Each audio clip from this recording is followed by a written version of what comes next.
Hello guys! Welcome ulit sa ating panibagong video. For today's video, pag-usapan natin kung paano kayo magigain ng ALS or how to create yung ALS or ways to gain ALS dito sa Kabal Mobile Infinite Combo C server. So if you're new to this channel, please don't forget to subscribe and then click yung bell icon para lagi kayong notify. And also don't forget to follow us on Facebook dahil doon ako napopost ng mga updates ng mga features natin and then other game updates and then yung progress ng character natin. So let's start.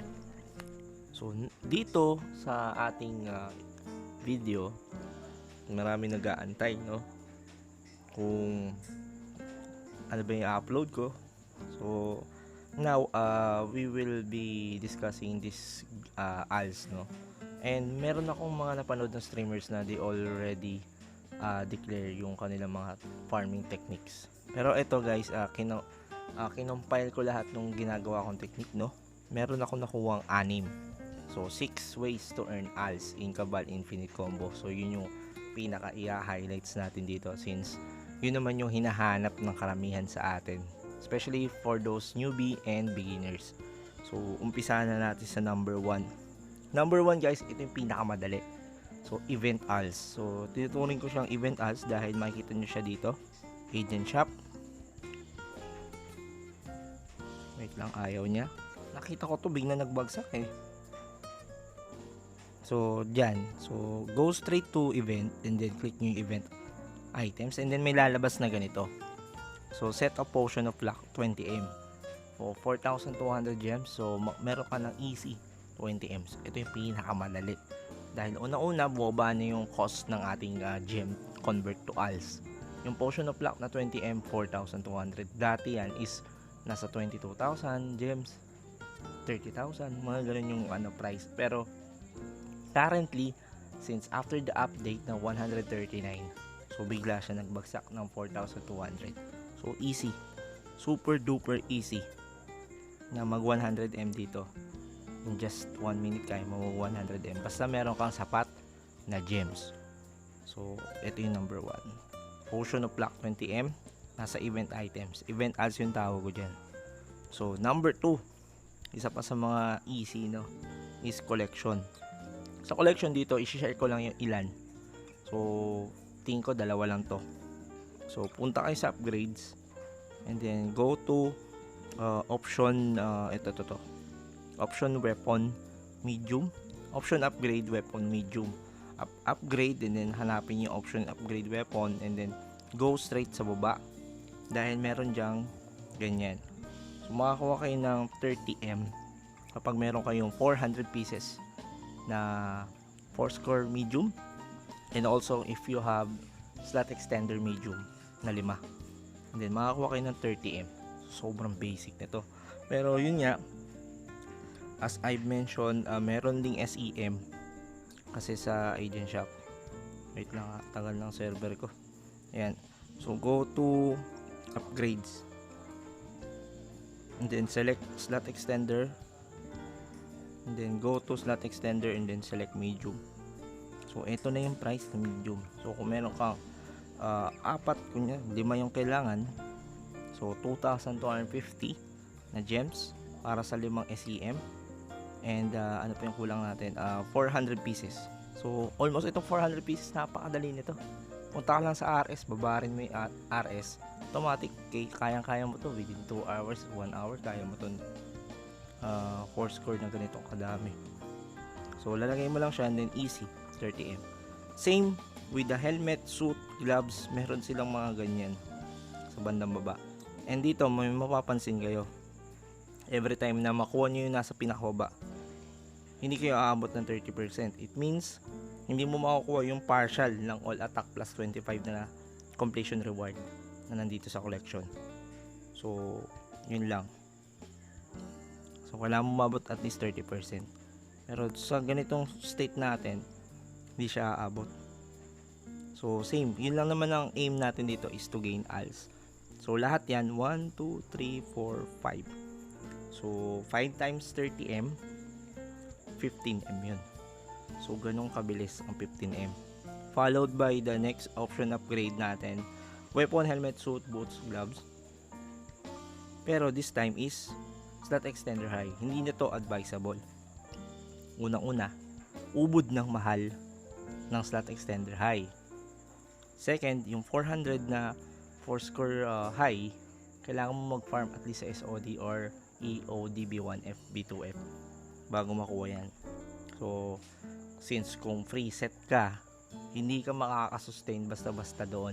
Dahil unang-una nga, binago na yung EODB1F, B2F, yung pinaka-setup ng pinaka-dungeon. So, bago na, hindi siya katulad ng dati na pwede kayo mag-dodge ng mga skills, ay ng mga hit ng mobs. Dito, once na one hit ka ng lahat ng mobs, patay ka agad. Especially kung free set ang suot mo. Pero tatagal at tatagal, make sure lang na kompleto yung upgrades and then maayos yung partial ng collection ninyo. So, yun. Yun yung pangalawa. Pangatlo guys, ay pwede kayong mag-map farming. Paano tong map farming?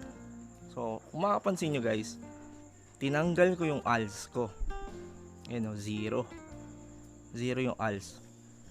Pupunta tayo sa pinakamataas na map, which is the Mutant Forest. Talon muna tayo sa Mutant Forest. Dito guys, sinasabi ng karamihan, wala daw ALS sa world map. So, check natin kung wala nga ba talaga. Papatay tayo dito ng ilan. So, ayan. Atakihin ko to guys para lang ma-check nyo kung meron ba kayo makukuha na ALS dito sa mga mobs. Yes, meron. Ayan o. Nakikita nyo guys? Ayan o. From 0, nag-jump into 662 ALS. So, it means the higher the map, mas malaki yung bigay ng dungeon, ay ng mobs. So, sample. Paano kung boss, kung ano lang kami, Forgotten Ruin. So, dito tayo sa pinaka-dulo. Ay, sa pinaka-taas. Ayan. Hanapin nyo dito si Kauda. Wait lang. Dalawa na kasi yung boss dito eh.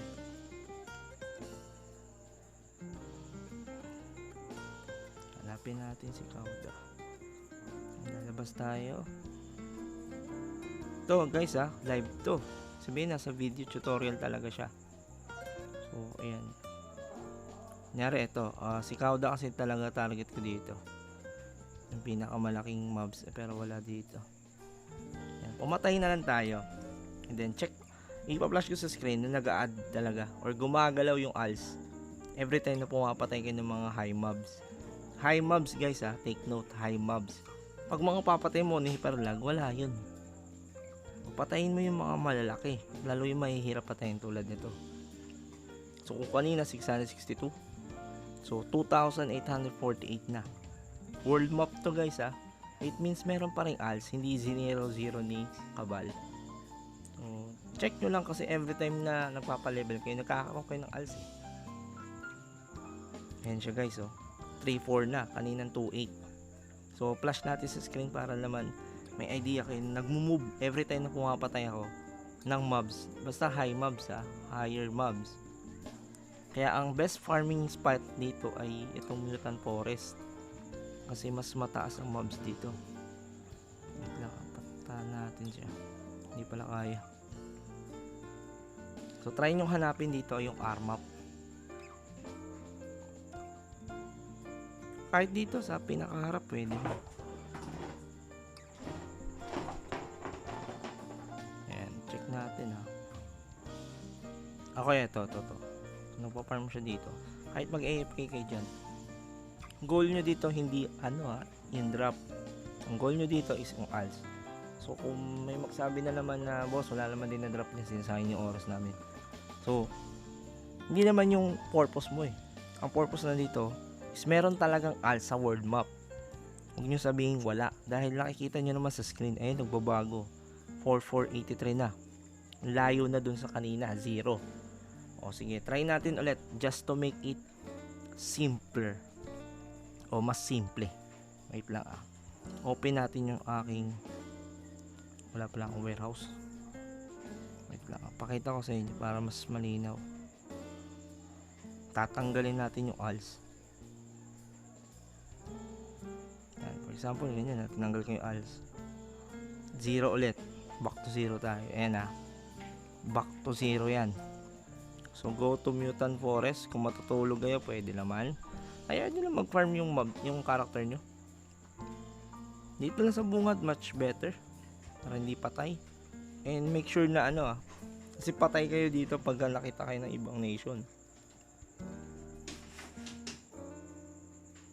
Ayan guys, mapapansin nyo 0 yan. 329. Patay ng isa. Okay, ayan so 320, ay hindi ko pala napatay. Ayan, babago yan 655 na. So nasa screen nyo naman makikita nyo, ipa-flash ko sa screen na nagdadagdag talaga. It means meron talagang ALS sa world map. Pero yung mga highest mobs lang baka mamaya mag-expect kayo sa Nipper Lag meron. So yun. So number 4 natin is yung dungeon farming. So paano to boss? Paano yung dungeon farming? Sa dungeon meron kasi dalawang kind ng ALS or dalawang ALS kayo marireceive. One is galing doon sa mobs or yung mga kalaban doon sa loob ng dungeon. Second is yung dungeon mismo nagbibigay ng ALS. Wait lang i-zero natin ulit para makita nyo kasi papasok ako ng map part para lang makita nyo na meron talaga. Wait lang, lagyan natin 0 ulit guys, 0. So punta tayo sa map part. Ito, map part guys.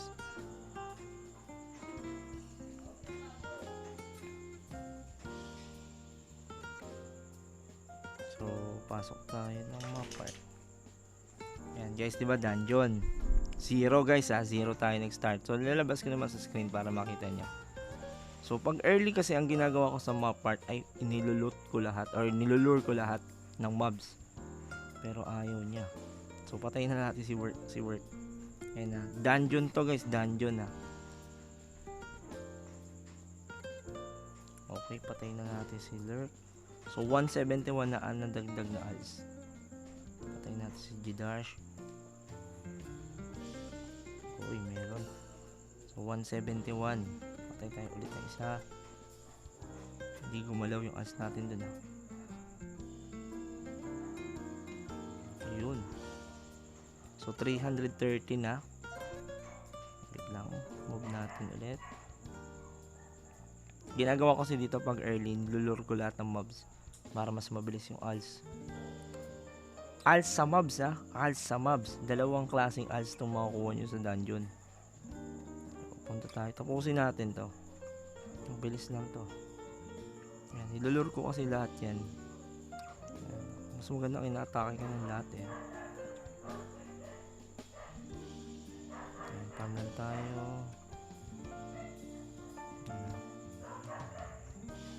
Okay. Ayan, 997 na guys. Pasok tayo sa loob. Si Paelo na patay natin. Ayan, saglit na naman to. Para lang meron ko yung idea na merong ALS sa mob sa dungeon. And also, yung dungeon mismo. So, ayan. Meron na, di ba? So, process BP, blah, blah, blah. So, earn 15,000 SP, blah, blah, blah. And then dito guys, makikita nyo sa system. Ayan you already received 50,000 ALS. Kung kanina, nakita nyo na 1,071 or something yan, naging 50,997. Ibig sabihin, nagbigay yung dungeon plus nagbigay din yung mobs. Hindi 0-0 to. So, try natin pumatay dito ng mas scatter kung madadagdagan. Oh, nadagdagan. 51,000 na. It means meron ding ALS tulad ng nasabi ko kanina na may ALS din sa mobs. So, sa mga matataas na mobs. So, yun lang. So, number 5 on our list is yung Eka. So, Eka kasi, di ba tulad na nasabi ko kanina, dungeon plus mobs ang bigay ng ALS. So, isa yung sa Eka. Kailangan nyo dito magpasama kayo sa medyo matataas yung items and then yung level. Ayan yung mga nakamax na. Or for short, mga mamaw. Pasama kayo doon or shout kayo sa game na kailangan nyo mag-eka. Tapos sa eka, yun, doon kayo mag-gain ng ALS sa mga mobs. And then yung dungeon, pag natapos, ay meron kayong makiklaim na ALS din. Pero, since tamang farm ka lang talaga, hindi mo kayang tapusin ng eka sa level 139 mo, tapos wala kang item. So, ang goal mo lang talaga doon is mag-gain ng ALS para hindi sayang yung entry. Free entry to 3. So, it means 3 beses kang papasok ng eka para mag-farm ng 2. It's either magpa-farm ka ng Chaos of Fragments or magpa-farm ka doon sa mobs mismo ng ALS. So, 2 na yung kinikita mo since free naman yung entry. So, yung last, ito yung pinaka-importante. Kasi marami nagtatanong, ano daw ba yung gumagana pa rin daw ba yung Miraculous set? So, yes, gumagana pa rin. Wait lang, tinanggal ko na kasi Miraculous ko kasi papel ako sa sa dungeon. So, sa Miraculous, dito punta kayo sa agent shop. Ito yung mga item na hahanapin nyo kapag Miraculous. So, for example, Force Gunner ka. Hanap ka dito ng Osmium or Sigmetal. Tapos, low nyo lang. And then, hanap kayo ng Lock. Itong Lock. Ito yung pinaka-importante sa lahat ng ALS farming, guys. Itong portion na to. Itong number 6 pala na to. Yung wearing Miraculous items for ALS farming. Any kind of farming. So, kailangan nyo magsuot ng ALS drop. So, pinaka-max ALS drop 40% pero 30% lang yung nakikita natin. So, ganyan ang susuot nyo during dungeon. Kunyari, mga map part lang, RS, EODB1F. Kaya nyo tumagal. Plus 7 nyo lang yan. Pwede na yan. So, yun yung mga nakakulay pink. Sa boots, ganun din. So, Force Gunner din, Lock. ALS drop, guys, sa ALS drop. Hindi, ito yung ganyan yung hanapin nyo. Pero dapat at least 30% or 15 or 20 para hindi sayang. So, yung, ayan, tulad yan, ito. ALS drop amount 20%. So, malaki na yun. Meron ka ng 30, meron ka ng 50. Samahan mo ng gloves na Sigmetal. Tapos Lock. Meron dyang ALS drop. So, tiyagaan lang. Maghanap kayo, guys. Huwag yung toast lahat kung ALS drop ang kailangan ninyo. So, wait lang. Check natin. So, wala. Kung wala, ay dito kayo magpunta sa 250% since may naman kayo. Or maghanap kayo ng ibang option. So, try natin sa Mithril. Kaso, napakamahal na nito.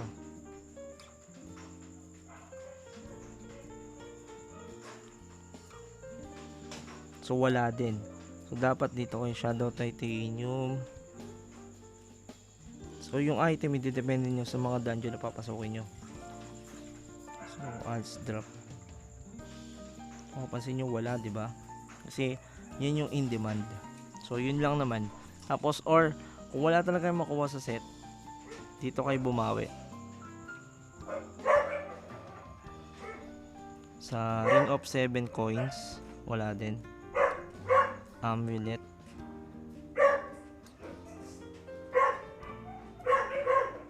Wala. So, earring talaga. Earring. 7 coins. At least mga level 3. Kasi mahal. So, level 1 lang. 75. So, 15%. Dalawang ganyan. So, 30%. Bracelet of 7 coins. Ganun din. Plus 1. So, 90. 15%. Dalawa. So, 30%. 30%. So, 60% na yun. So, sama mo pa yung buong set. So, malaki-laki na ALS na. Tapos, mas malaki na yung kikitain nyo. Kung kanina pa, unti-unti, biglang up yan dahil may percent na nadadagdag doon sa doon sa ALS mo. So, yun yung 6 na kailangan yung masterin, guys. Kung gusto niyo ng mabilis ang ALS. And, yung ibang way ng ALS ay depende na to dun sa sipag na lang ninyo. Dahil yun na yung pinaka basic. Kung mas higher na farming, so much better na nasa higher tier na rin yung items niyo. Then pasok kayo sa mga S1, S2, then B2, FT2. Yung mga ganun yung papasokin nyo para sure na yung ALS. Doon pa lang sa dungeon 1M, 2M na. And then plus mobs pa yon. Tapos naka miraculous set ka. So hindi uubra yung miraculous doon dahil masakit yung mobs doon. So partial ng items mo ay naka miraculous and then partial ay pang damage. Kasi kailangan balance. Hindi pwedeng puro miraculous lang kayo. Kasi baka hindi naman kayo bumawas ngayon sa mobs doon. And also, don't forget na magpasama. Party dungeon or guild. So, yun ang isang mga way. And then, doble sipag. And then, meron na kayong auto function. So, sobrang basic na mag-farm. So, yun lang naman yung anim. So, I hope na may naintindihan kayo. And also, don't forget na mag-follow, no? And then, subscribe nyo yung ating YouTube channel para at least every tutorial na ilalabas ko, updated kayo. And also, gumawa na rin akong playlist for the every Cabal version. So, check nyo na lang kung anong Cabal version yung nilalaro ninyo. So, yun lang and see you on the next video guys. Bye-bye!